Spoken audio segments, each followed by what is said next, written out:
서울대에 가려면 교과서 위주로 기본기를 탄탄히 다지며 공부해야죠.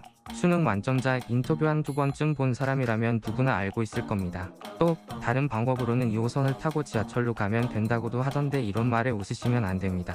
서울대 입구역에서 서울대에 걸어가려면 30분은 걸립니다. 이런 사람들을 서울대 3대 바보 중에 하나라고 한다죠. 유머 사이트 1, 2년쯤 다닌 사람이라면 누구나 알고 있을 겁니다. 진부하다고요? 유머 사이트 좀 그만 다니십시오. 여러분이 서울대를 못 가는 데는 다 이유가 있는 겁니다. 그렇지만 서울대 입구역에서 대학 정문까지 지도상 직선거리를 기준으로 하면 서울대학교보다 숭실대학교가 더 가깝다는 것은 모르셨을 겁니다. 하지만 서울대 입구역이 숭실대 입구역일 필요가 없습니다. 왜냐하면 숭실대 입구역이 숭실대 바로 코앞에 있기 때문입니다. 보십시오. 3번 출구와 숭실대 정문 사이의 거리를 고려대, 한양대와 더불어서 지하철 접근성이 가장 뛰어난 대학에 꼽히죠. 허나 숭실대가 3대장 중 하나에 끼기에는 부족한 점이 있습니다. 왜냐하면 촉근 이론에 따르면 우리 세계는 11차원의 시공간으로 이루어져 있기 때문입니다. 이해가 안 되시나요? 저도 안 됩니다. 그게 되면 왜 여기서 원피스 3대장이나 마우스로 그리고 있겠습니까? 도대체 원피스는 어떻게 결말을 내려고 하는지 모르겠습니다. 정말 좋아했었는데 아무튼 우리가 11차원을 실제로 느끼기는 어렵지만 적어도 3차원적인 생각은 할 수 있어야 할 것 같습니다. Z축을 생각해야 한다는 말입니다. 기아 선택 안 했다고 모른 척 하실 겁니까? 무려 지하 6층에 지하철 승강장이 있습니다. 숭실대 3번 출구에서 중고거래 약속을 하고 지하철을 타고 오실 거면 적어도 5분 전에는 지하철역 승강장에 도착하셔야 한다는 말입니다. 좀 늦을 것 같으면 미리 말 좀 해주십시오. 말씀도 없이 늦게 오셔서 멀리서 왔으니 5,000원만 빼달라고 하시면 저는 어쩌란 말입니까? 진정하고 쓸데없는 소리로 앞부분을 채웠으니 그럼 지금부터 숭실대 2022학년도 수시를 소개합니다. 학생부 교과 전형인 학생부 숫자 전형과 학생부 종합 전형인 SSU 미래인재 전형, 논술 전형인 논술 숫자 전형을 소개할 건데 먼저 교과 전형부터 시작하죠. 이 전형에 지원하기 위해서는 올해부터 학교장 추천이 필요합니다. 추천 인원에 제한은 없지만 사수생부터는 지원할 수 없습니다. 아무튼 학생부 숫자 전형의 전형 요소는 교과 성적뿐인데 인문계는 국영수사, 자연계는 국영수과를 반영합니다. 융합특성화자유전공학부만 사회과학 모두 반영하죠.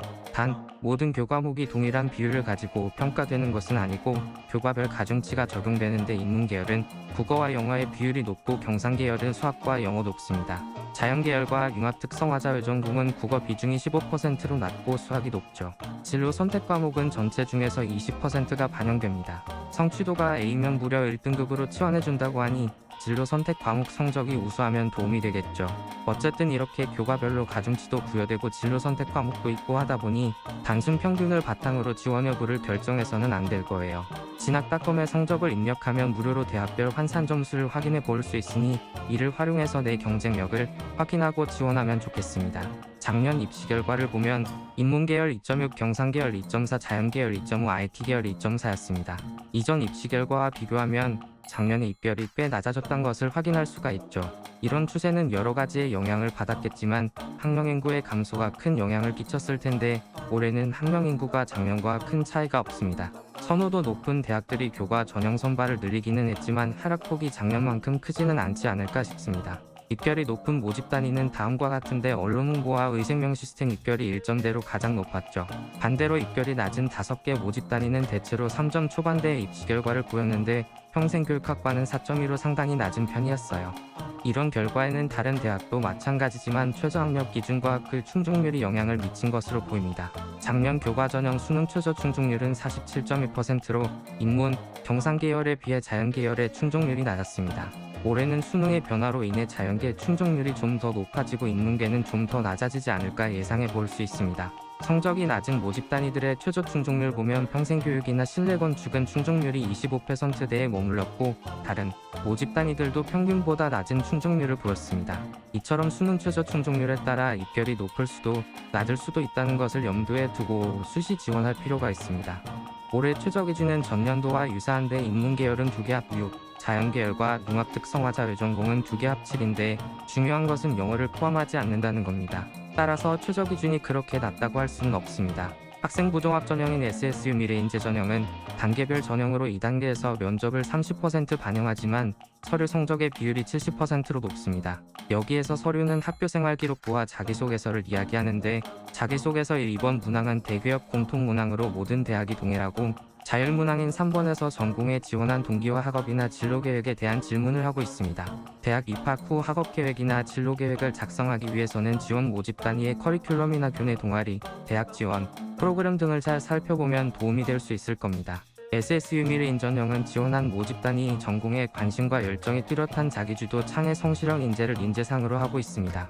평가 항목을 보면 이것이 무엇을 의미하는지 확인해 볼 수 있는데, 서류 평가 항목은 학업 역량, 활동 역량, 잠재 역량과 같이 세 가지 역량으로 나뉘고 활동 역량의 배점이 가장 큽니다. 여기서 활동 역량은 성실성, 전공적 합성, 자기주도성으로 다시 구분되는데, 성실성은 출결 봉사를 의미해서 학생들 간의 차이가 크지 않을 것 같고, 전공적 합성은 활동의 전공 연계성 및 우수성, 지원 분야 연계 과목 선택 노력 및 성과를 살핀다고 합니다.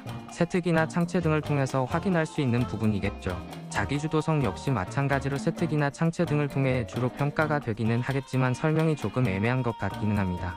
목표를 달성하는 과정에서 겪은 어려움을 포기하지 않고 어떻게 해결했는지, 그런 활동 결과가 다른 활동으로 연계되는지 등이 학생부나 자기소개서를 통해 드러나면 좋을 것 같습니다. 면접은 학생부와 자소서를 통한 서류 확인 면접인데, 활동을 통해 배우고 느낀 점, 진로나 학과에 관심을 가지게 된 지원 동기, 그리고 전공에 대한 구체적인 관심을 진짜로 가지고 있는지 등을 묻는다고 하니, 기본적으로 학생부와 자소서의 내용과 장단점을 잘 숙지하는 것과 동시에 지원 전공 분야 이슈나 활동 사례 등을 함께 살피며 면접에 대비할 필요가 있을 것 같습니다. 학종 입결은 대략적으로 참고 정도만 하는 걸로 해요. 수강한 과목이 어떤 것이었는지, 성적 추이는 어땠는지, 전공 관련 교과목의 성적은 어땠는지 등등이 반영되지는 않는 결과이니까요.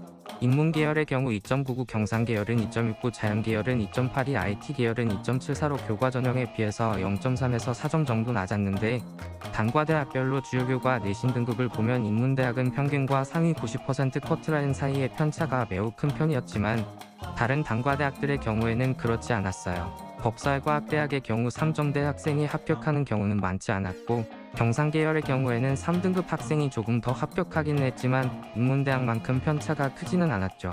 자연계열에서는 자연과학대학의 경우 평균이 높고 편차도 작은 편이었어요.